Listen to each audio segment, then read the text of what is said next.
Cypress Development Corp's flagship lithium project is located just east of Albemarle's Silver Peak mine in the heart of Clayton Valley, Nevada. A 12-hole exploration drill program for lithium-enriched claystone on Cypress's 100% controlled properties is now underway. Cypress Development Corp trades on the TSX Venture Exchange, symbol CYP, the Pink's CYDVF, and on Frankfurt's C1Z1. For more information, please visit our website, cypressdevelopmentcorp.com. Welcome to the Goddard Report. Comments made on the Goddard Report and TalkDigitalNetwork.com are an expression of opinion only. Here is Jim Goddard. My guest is award-winning investigative reporter and publisher of the Breaker.News, Bob Mackin. Welcome back to the show, Bob. Thank you.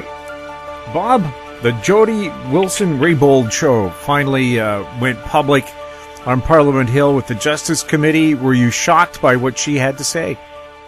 Yes, that she went into such great detail, and that she told us what went on last September all the way into December about the interference, the consistent and sustained interference that she faced as Attorney General, as the office of the Prime Minister and the office of the Finance Minister were both intent on trying to get her to change her mind to consider stopping the criminal prosecution of SNC-Lavalin in Quebec in order to send it to a deferred prosecution agreement, essentially a plea bargain to keep SNC-Lavalin out of court for the $48 million plus of bribes and kickbacks that is alleged to have paid to Libya during the Gaddafi era in order to get major infrastructure work in Libya.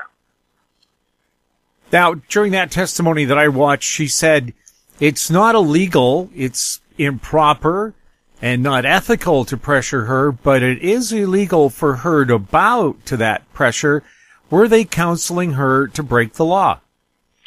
I think they were. They're trying whatever means possible, especially where she talked about where they crossed the line.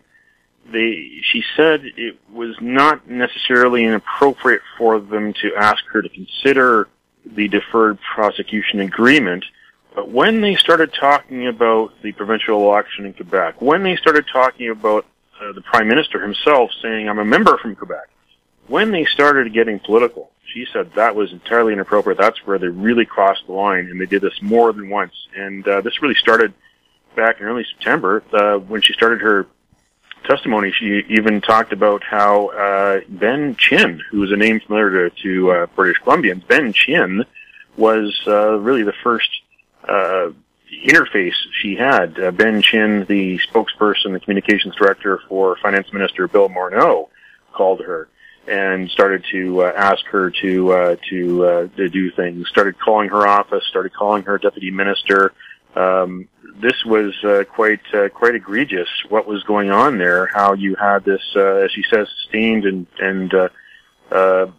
consistent effort. Her testimony says that on September 6th, one of the first communications she had about this matter was from Ben Chin, Chief of Staff for Bill Morneau, the Finance Minister. He emailed her Chief of Staff. They arranged to talk.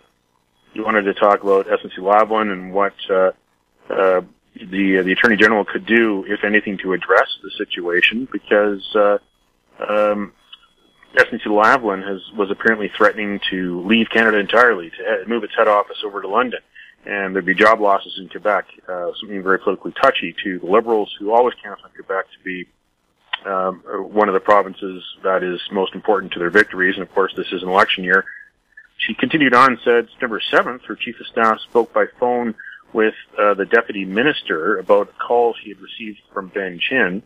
The Deputy stated the department was working on this. Deputy gave her Chief of Staff a quick rundown on what she thought some options might be, and they also received a note from her staff on the role of the AG, a note that was also shared with two people from the Prime Minister's office.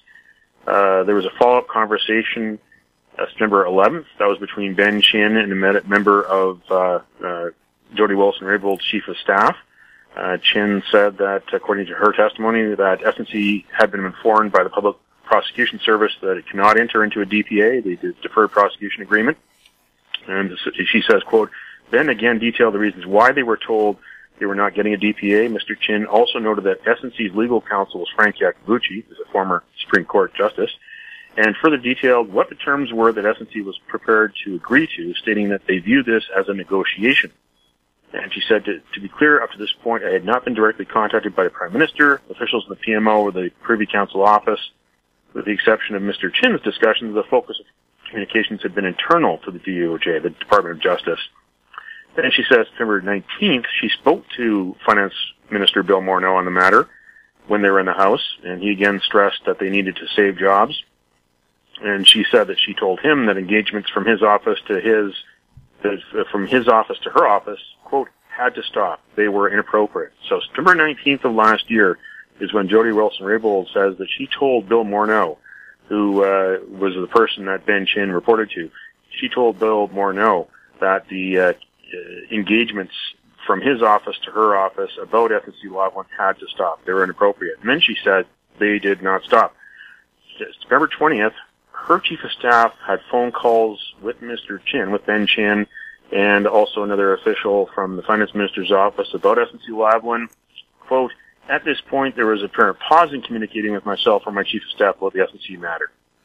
They did not hear from anyone again until October 18th, when there were more phone calls to her, and things just escalated into December, when there were more cases of the Principal Secretary Gerald Butts talking to her about this, about the clerk of the Privy Council, Michael Wernick. There were earlier meetings where Trudeau had called meetings, but not specifically about SNC-Lavalin, but within those meetings he started to ask about SNC-Lavalin, and some of those meetings included the clerk of the Privy Council, and that's where they started talking about things that she said were completely inappropriate about the Quebec provincial election that happened last fall, as well as about the fact that Justin Trudeau represents a riding in Quebec. So they were putting this pressure on her to try to change her mind. The Attorney General has a unique position in government, federally and provincially. They're someone who has their own enabling legislation. They're the chief legal officer of government, and they have a certain level of independence that's enshrined in them. And we're in a country that is supposed to pride itself on the separation of powers and an independent judiciary, an independent legal justice system. And when you have politicians like Justin Trudeau and his staff stepping over the line and trying to change the mind of those who decide on prosecutions, that's when it gets very serious. And you got to wonder what's next. What will the Prime Minister say, and what might other independent agencies say? Could this spark a police investigation? I don't think this is over by a long shot.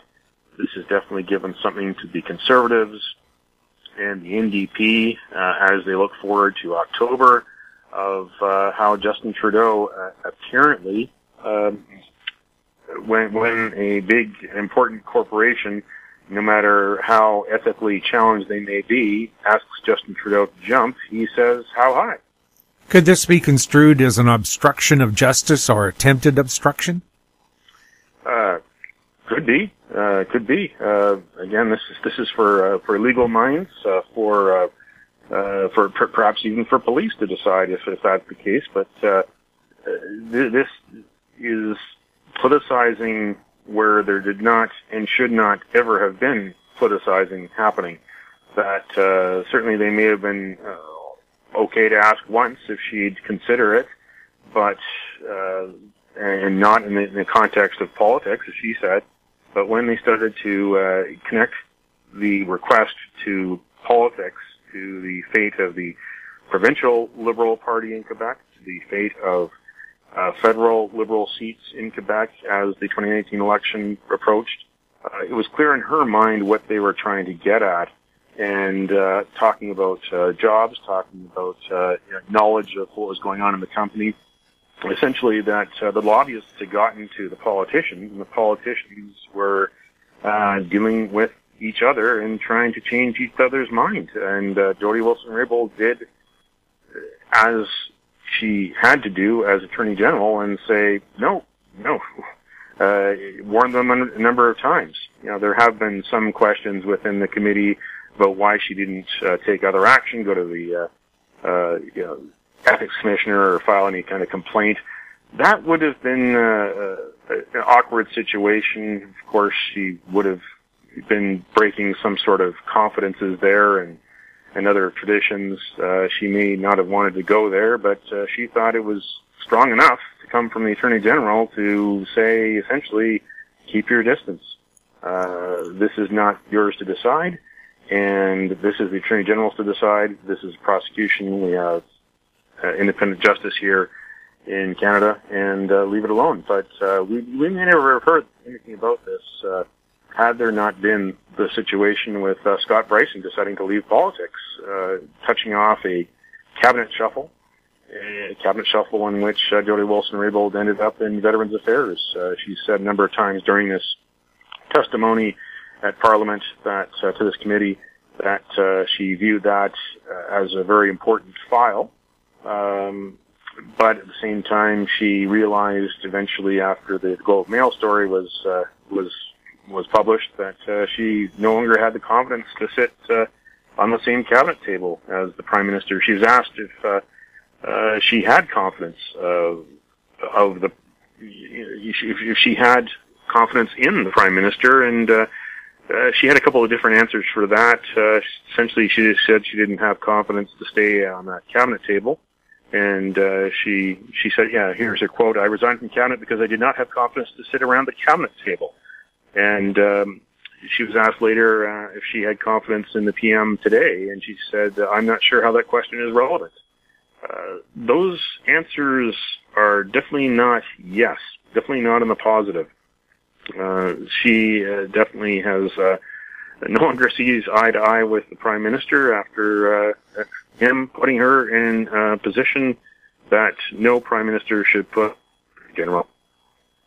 Should the Attorney General be a non-cabinet position, somebody who's independent of being politically beholden to the person who put them there? Well, that's a good question, but then again,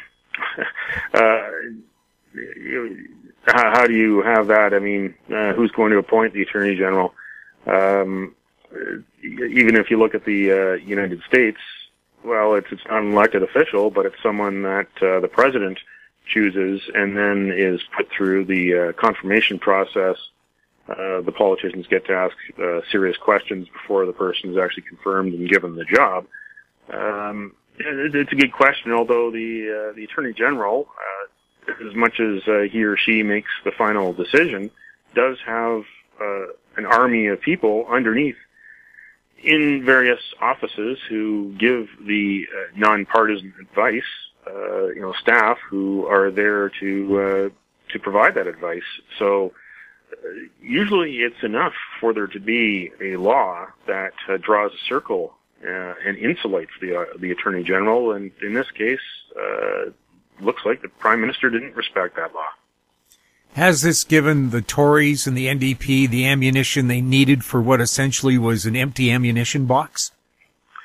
I think there's been enough to attack Justin Trudeau on going forward into this election campaign, and enough fodder, whether it was the disastrous trip to India and all the costume changes that and the situation there of allowing people into parties in India who had no place to be there.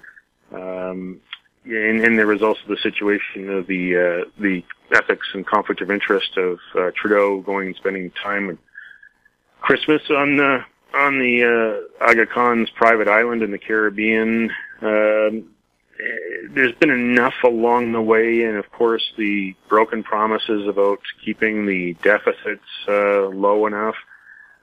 A lot of little breadcrumbs here and there, but this is the loaf. This is something big that they can take forward. That Prime Minister is not supposed to bow to the pressure of lobbyists and donors, and is not supposed to choose a company which has embarrassed Canada worldwide from a standpoint of massive corruption.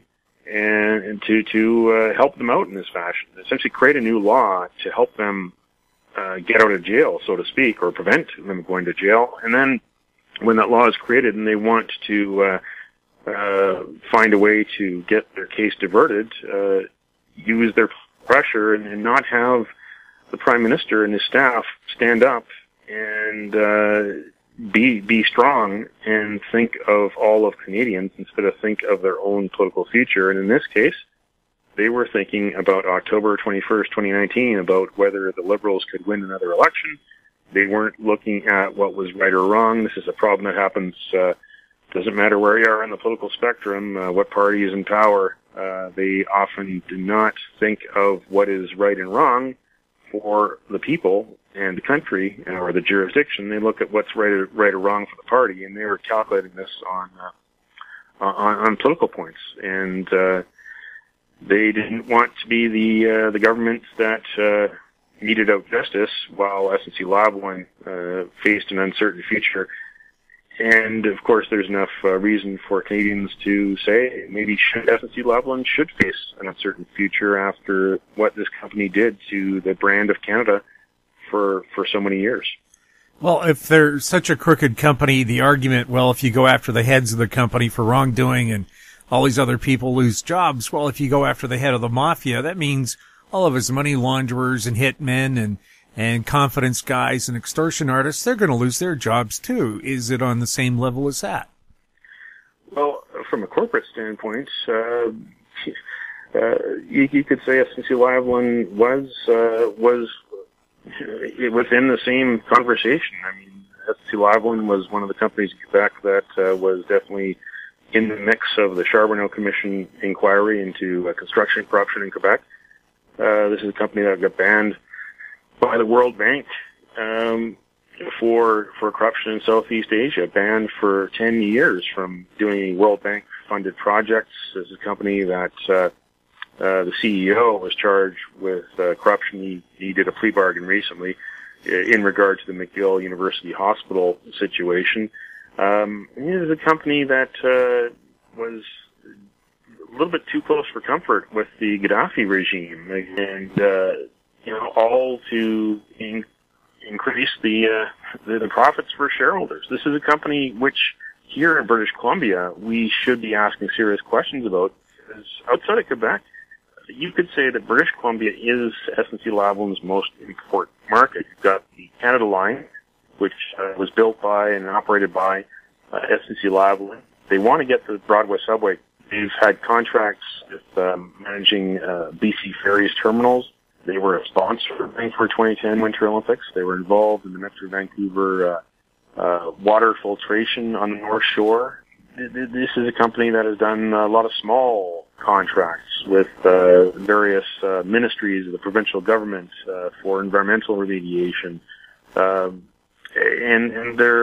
they've got a large office in downtown Vancouver, which also serves as their transportation division office.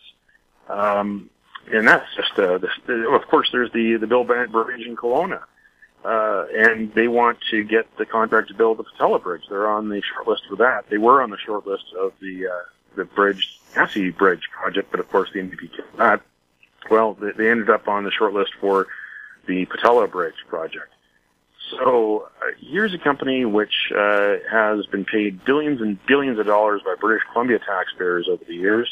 You got to wonder how many dollars from British Columbia taxpayers' pockets that were transferred into the pockets of SNC-Lavalin eventually ended up in the pockets of the murderous Gaddafi regime.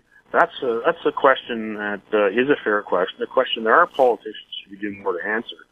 I've asked politicians for a number of years what they've done to try to find out if British Columbia taxpayers actually did get value for money from SNC-Lavalin, and if the people involved in SNC-Lavalin projects in British Columbia are the same people that were involved in some of their projects that have been tarred by corruption around the world, and all of the answers I've got have been crickets.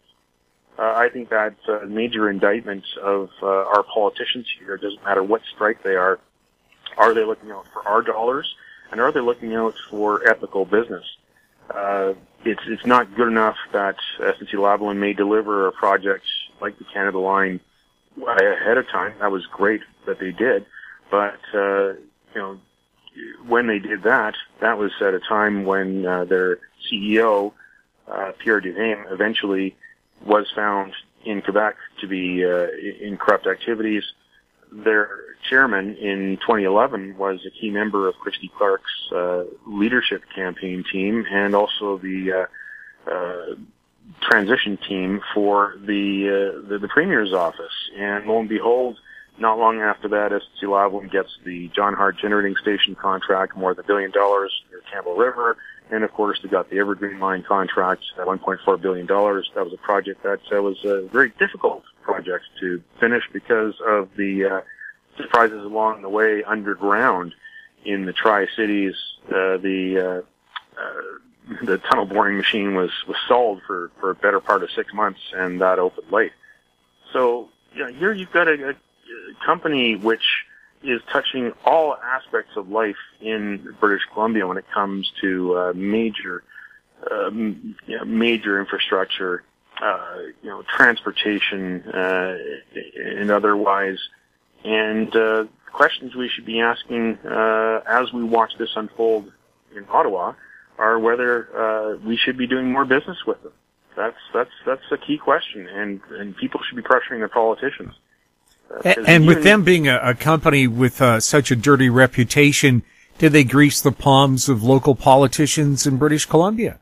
Well, again, that's the kind of thing that can be answered if the NDP, if John Horgan would get brave and green light a corruption inquiry, a money laundering inquiry, something like happened in Quebec with the Charbonneau Commission inquiry. I mean, those are questions that we need to get answered. If that happened here, like it did happen in Quebec, we want to know. So that money maybe the money can be recovered, and so that we can find the people who did the wrong decisions for the wrong reasons and bring them to justice. But the NDP government under John Horgan does not seem to be interested in getting answers to those questions. They do have a couple of expert reports going. Peter German's doing another report to be finished by the end of March. But John Horgan and David Eby have not closed the door on a public inquiry. They just say that their chosen route is the route they've taken, and they're not exactly believing that a corruption inquiry or money laundering inquiry would be quick or cheap. It might take a long time and cost a lot, but as we've seen in Quebec, it can have some positive impacts, and you can bring people to justice and recover some money. We'll see how that progresses in the months to come, because John Horgan and David Eby will have some big decisions to make sometime in the spring. Once they do receive those reports, they're getting a lot of pressure. Latest pressure is this week. The Green Party caucus went public and pushed for a public inquiry. There's a lot of people asking for it, and the NDP isn't delivering it. Will they deliver it? We'll find out perhaps sometime in April or May. Are the Liberal opposition members asking for an inquiry? No. It's been quick crickets from the BC Liberals, and a lot of people who watched them in their 16 years of power, especially the last 6 years of their power, can understand why, because a lot of things that happened under the BC Liberals are being criticized by the NDP. The only thing that Liberals have been able to say is, well, where are the charges?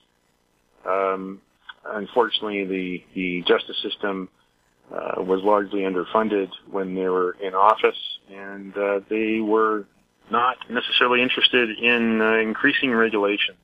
They wanted to bring more money into the public treasury through the Lottery Corporation. We're finding out more and more about how blind eyes were turned to bad things that were happening in our casinos, to the hockey bags that were showing up stuffed with money. So obviously the Liberals are not really asking for an increase in integrity and for there to be rocks and stones overturned to see what's there, because, well, we might see that there might be some BC Liberals who would be on the stand. I think that one of the first people, if there ever was a public inquiry, might even be Christy Clark, their former leader. So it's understandable that the Liberals are asking other kinds of questions in the legislature these days, questions mostly about the NDP's opposition to the Trans Mountain Pipeline. We'll have more with Bob Mackin right after this. I'm Douglas Mason, CEO of Naturally Splendid, symbol NSP on the TSX Venture Exchange. Naturally Splendid is a biotechnology and consumer products company focused on the global cannabis and health markets. Naturally Splendid is expanding distribution in this rapidly growing market with products currently in Canada, the USA, South Korea, Germany, and Australia. To view our comprehensive company presentation and for more information, please visit our website at naturallysplendid.com. I'm Kelly Jennings, CEO of Powerband Solutions. Powerband is a cloud-based provider of auction, inventory, and finance solutions that make buying, selling, and financing vehicles more efficient. Powerband Solutions trades on the TSX Venture Exchange symbol PBX and on the OTCQB symbol PWWPF and on Frankfurt symbol 1ZV. For more information, please visit us at powerbandsolutions.com. Welcome back. We're speaking with Bob Mackin. Bob, what kind of reply did the Speaker of the House in BC have to the counter report given by what you're calling the legislative scandal duo? Well, Darryl Plecas essentially eviscerated the rebuttal report. He actually cited a reporting by the Breaker.News going into depth, as I did, on the trip in August 2017 for this Legislative Assembly's Business Continuity Network down to Washington State to visit the Capitol Olympia. They spent about 3 hours at the Capitol in Olympia, but they spent more than 3 hours at Safeco Field watching a baseball game. They also spent a lot of money at some nice restaurants in the Seattle area, and before that whole event, they also went whale watching. For a bunch of people who came, about a dozen people, some of them from other legislatures or parliaments across Canada, and a few from the UK. And Craig James and Gary Lenz put this all together and cost more than $10,000. We don't know the full cost, but at least the cost that Darryl Plecas has been able to unearth, more than $10,000 on this trip, which doesn't seem to have been very much of value for taxpayers, especially since. And I talked to the clerk at the Washington State Legislature. He was kind of surprised that they wanted to come down there because they'd been there before. There was a 2013 trip by James Lenz and then Speaker Linda Reid to come down to Olympia, Washington to find out more about how they kept in business after the 2001 Nisqually earthquake that rocked Washington State and also parts of British Columbia. So Darryl Plecas had some key words to say about that whole trip. Essentially, it was a waste of money. Found out that Bill Barasoff sent a check for $370 for 2 truckloads of booze that are estimated to cost maybe as much as $10,000 that were delivered personally by Craig James. The clerk of the legislature couldn't just hire someone or send it by courier. No, he had to deliver it personally, along with some furniture. That really, really smells. And he also stayed overnight at a hotel. That doesn't make sense. Of course, the trips to meet with Christy Clark, and then there was also the questions of Gary Lenz essentially throwing Craig James under the bus.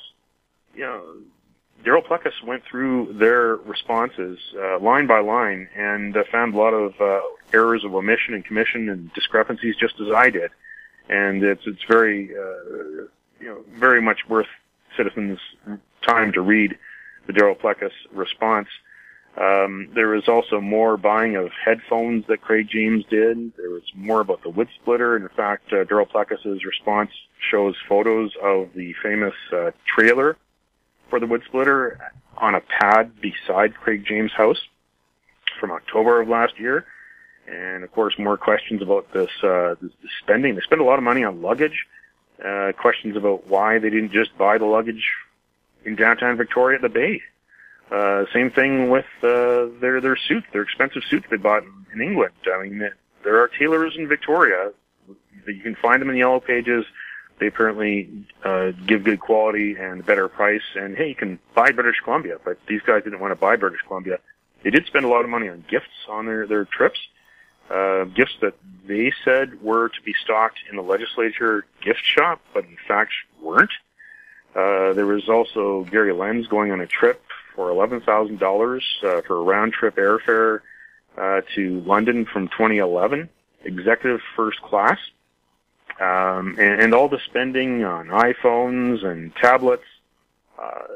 There's enough there that Daryl Plekas put together to show that these guys took advantage of their status. They were not covered by the Freedom of Information law. They thought no one would ever find out how much they were spending and what they were buying. But then again, Daryl Plekas became speaker, and he put his foot down, and now we're the wiser for it. He has recused himself from this process. They've decided to go and find what they call an eminent jurist. So they're expecting to hire a retired judge to come in and do a report about the future of Clay James and Gary Lenz. And then it would be up to the Legislative Assembly Management Committee as well as the legislature to decide whether to get rid of these two fellows while an RCMP investigation continues with two special prosecutors. We'll have more with Bob Mackin right after this.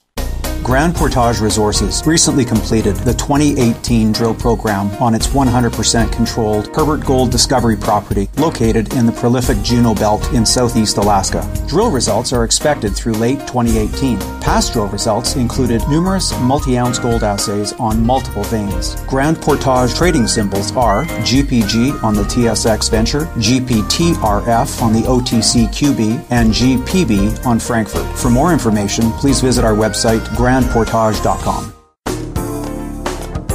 Don't miss out. Stay informed. Receive the HowStreet.com weekly recap with thought-provoking podcasts, radio, and articles delivered to your inbox. Sign up for the HowStreet.com weekly recap on our homepage at HowStreet.com.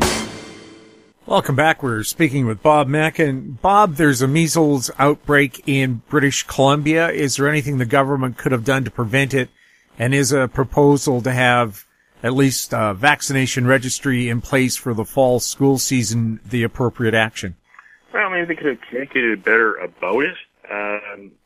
We can always complain about how governments communicate how much money they spend on advertising, for instance. Really, they should reserve their advertising to the basics, to public health and public safety.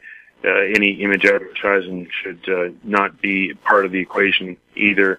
That might have been the better thing for them to do. Is just better communicate the situation and make sure that people in each school, that all parents know, have it in all languages if need be, that parents know about the risks of not immunizing their children. As simple as that.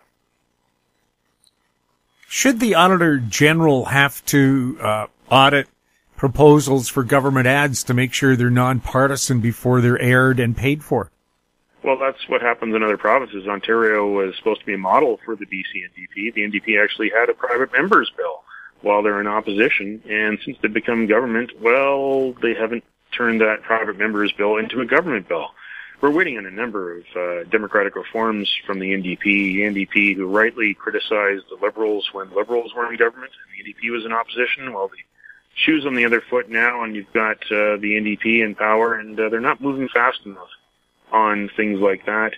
I think you've got some political animals who are now in the mix, people like Jeff Meigs, the Chief of Staff, who was brought in because he was part of Vision Vancouver, which controlled Vancouver City Hall for 10 years. And there's some on the NDP who want to win a second election with the same premier and create some NDP history in British Columbia. And so it's now about power. Again, this is what happens when political parties get into power. They don't do what's right for all. They do what's right for the party and for power. And definitely the waste of money on government advertising is highlighted in the recent budget. They put $2.4 million more into government advertising, but they didn't put any more money into search and rescue. And the BC Liberals, who did put some more money into search and rescue in later years of Christy Clark's administration, are rightfully criticizing the NDP for not putting more money into search and rescue in this budget. The NDP, especially Solicitor General Mike Farnworth, says they're working on something, that they're working on something for the next budget. They do have a little wiggle room now because of the elimination of the operating debt means that they are going to be introducing budget and spending bills during the fiscal year. so they don't necessarily have to wait until next February to announce an increase for search and rescue. But I think the optics of putting more money into government advertising than into search and rescue is very, very poor. Same thing with the extra $6 million into the budget of the legislature at this time when the legislature is under a cloud of suspicion for waste and corruption. That's bad optics too. The search and rescue people are volunteers, and a lot of these people will have to take time off work. They're putting themselves at risk of injury or even death themselves. Some of these people are also firefighters and ambulance attendants, people who are already working long hours to serve the public. Now they have to work long hours as volunteers to try to save the public when the public gets into a pinch in the wilderness, especially North Shore Rescue is one of the busiest ones. There's no reason why our government can't figure out a way of doing what's right, of maybe even making permanent departments and staffing people to work full time in search and rescue instead of this piecemeal funding that they have to wait budget to budget for. Let's hope something does change, because some of the most trusted people in the North Van and West Van when it comes to emergency services are North Shore Rescue. I was going to say, I think Canada is one of the few major nations that does not have government-funded search and rescue. Well, there is a government-funded search and rescue in that the armed forces are called out to help in some cases. If it is coastal, then the Navy, the Air Force does get involved and send some of their equipment and some of their people. But that's really the only situation but because they're not off fighting wars very often, thankfully, so they have to do something to keep themselves busy. And tip of our hat for them to get involved when they need to get involved. But when it comes to search and rescue in local mountains, it would be a smart idea, especially when the population is increased as well as tourism. People want to come from around the world to experience, of our local mountains and local lakes and rivers and waters. There should be a full-time staffed squad. Augmented by volunteers, perhaps. I think it's a mistake that there isn't. Bob, thank you so much for chatting with us. Thank you. My guest has been award-winning investigative reporter Bob Mackin and publisher of TheBreaker.News. His website, thebreaker.ca. If you have any questions for Bob or any of our other guests, you can send them to info@howstreet.com. You can find us on Twitter at TalkDigitalNet, our YouTube channel, Talk Digital Network. I'm Jim Goddard. Thanks for listening. Comments made on the Goddard Report and TalkDigitalNetwork.com are an expression of opinion only. The Goddard Report is available online and mobile at TalkDigitalNetwork.com. The Goddard Report is a production of Howe Street Media Incorporated.